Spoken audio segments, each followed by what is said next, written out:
My name is Sophia, and I am 26 years old. I never thought I would wake up in a hospital bed fighting for my life. The beeping machines, the plastic smell of disinfectant, the scratchy sheets, and the tight pressure of the oxygen mask pressing against my face were all reminders that something had gone terribly wrong.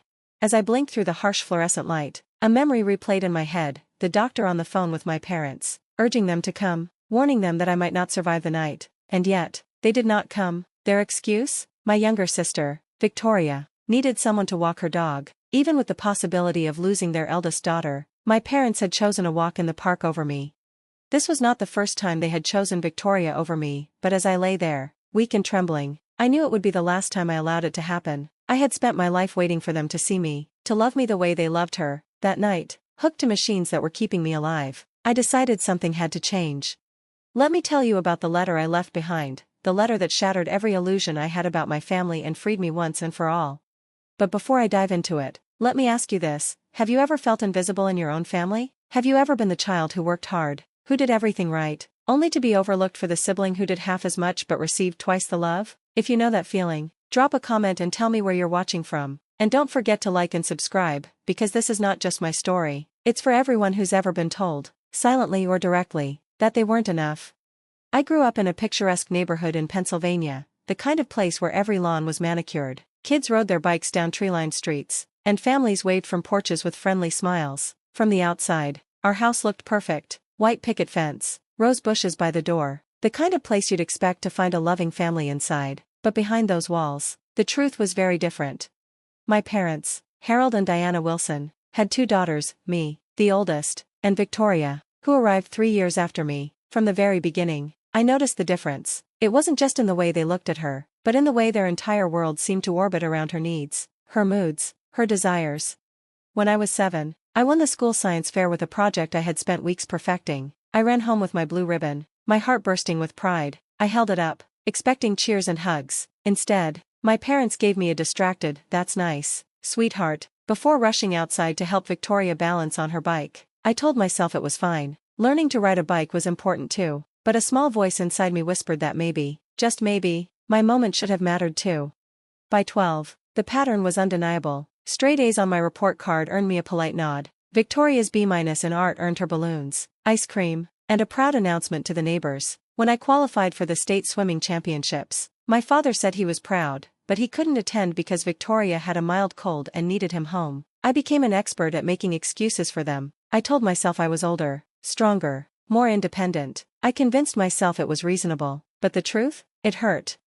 My health made everything harder. At 16, I was diagnosed with a severe autoimmune disorder. Stress, certain foods, and especially animal dander could trigger terrifying flare-ups. Even then, my parents treated it as if I were exaggerating or burdening them. If I missed school for doctor appointments, my mom sighed as though I were ruining her day. If I needed the ER, my dad muttered about medical bills while driving me there. Victoria, on the other hand, was healthy, vibrant, a rising soccer star. My parents never missed a single one of her games. They sat in the stands with giant signs, chanting her name, while I sat beside them quietly fighting nausea from my medication.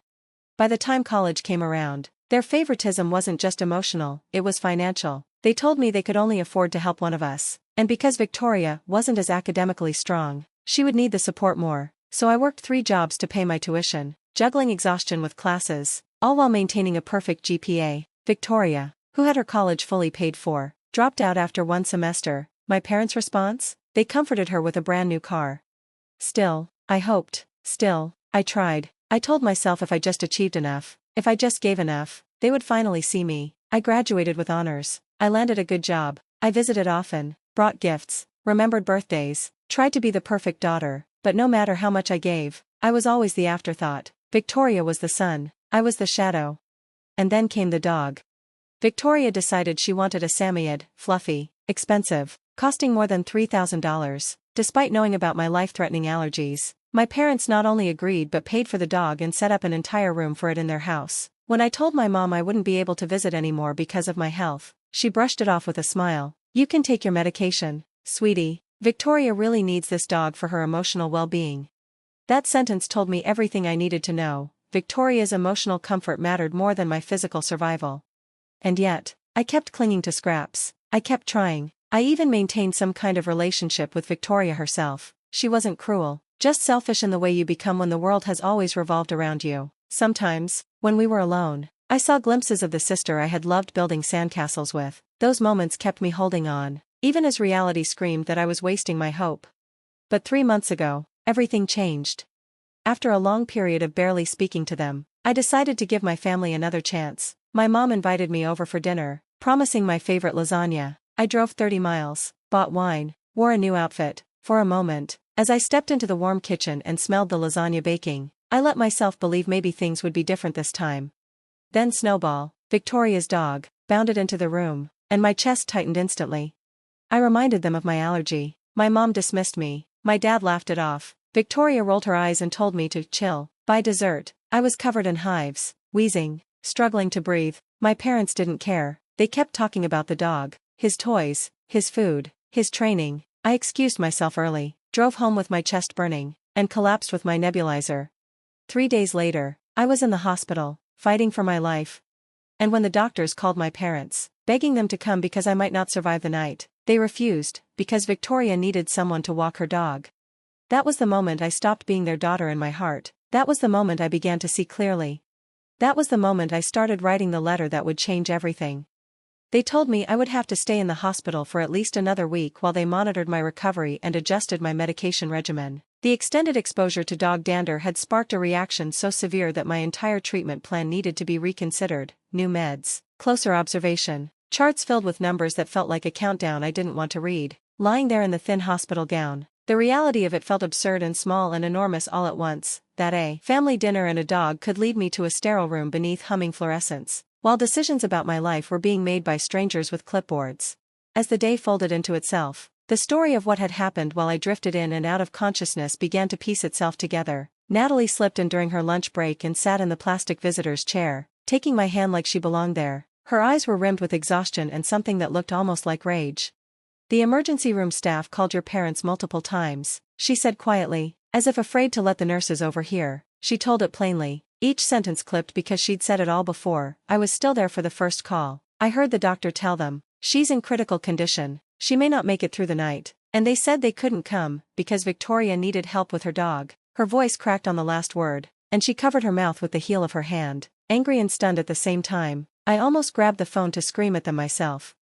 Her confession, her indignation, was like a fresh wound, but it was a wound made of truth rather than the dull ache I'd carried for years. She told me she'd stayed until late that night, only leaving when the nurses were sure I had stabilized. She came back before her shift the next morning and had been keeping tabs on me ever since. "We organized a rotation," she added, gesturing to the bouquet of flowers on the bedside table. "People from the office, we all took turns visiting, and Brian said not to worry about the presentation. He rescheduled it until you're back."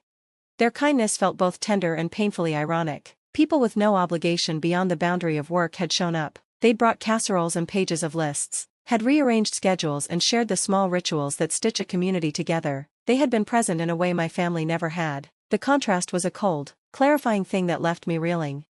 Later that evening, when the hallway lights dimmed and the murmur of the ward shifted into the softer rhythms of night, Ellie, the nurse who had become a quiet anchor, slipped back into the room. She carried herself like someone who had seen private tragedies before and kept her professional calm. But tonight there was something else in her expression, hesitancy.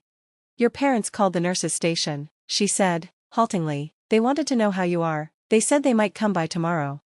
"Might?" I repeated, tasting the word as if it had a physical flavor, bitter and cold. It landed in my mouth like a small stone.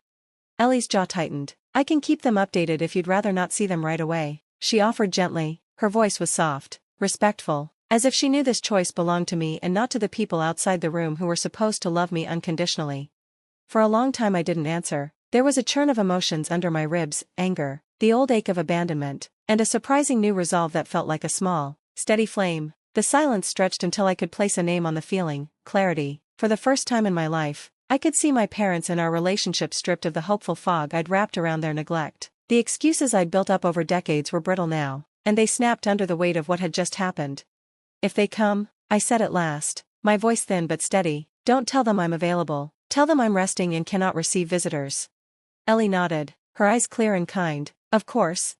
That night, instead of sleep bridging me back to the dreamscape where the world made sense, I lay awake listening to the hospital's heartbeat, the soft clicks of machines, the distant murmur of conversation, the slow, measured breathing of people trying to get well. There was a strange intimacy in that sound, and it felt like permission. A forced pause in my life had been handed to me, and with it a strange opportunity to speak directly to the people who had been the source of my pain for so long.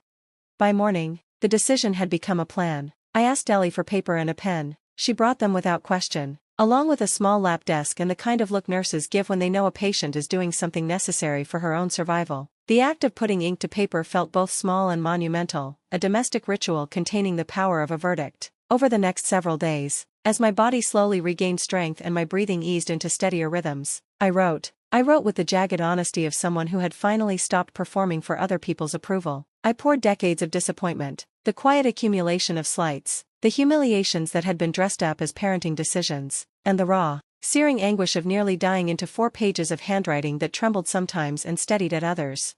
During those days the difference between my biological family and the family I'd chosen, or rather the family that had chosen me, could not have been more obvious. Natalie came every day, a steady presence who brought small comforts, a mug from her favorite cafe, a threadbare paperback, news about the plants in the office window. Other colleagues came in shifts, bringing magazines, stories, and a sense of ordinary life outside the hospital walls. Mrs. Garza, the frail neighbor I had called out for in a delirium, arrived one afternoon with a thermos of soup and news about my cat's increasingly cosmopolitan habits. She sat in a plastic chair and spoke of grandchildren and casseroles and the way neighbors should be. "We look out for each other," she said, as if it were the simplest and truest thing in the world.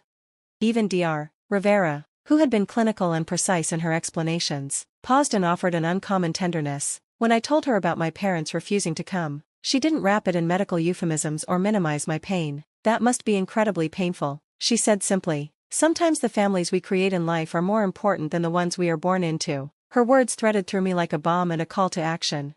By the 6th day I sealed the envelope. 4 handwritten pages, an ending and a beginning folded into a single object, sat in my palm like a small, very heavy thing. Ellie watched me as I sealed it, understanding without needing to ask. On the 7th day, as they prepared the paperwork for my discharge, she told me the call had come again.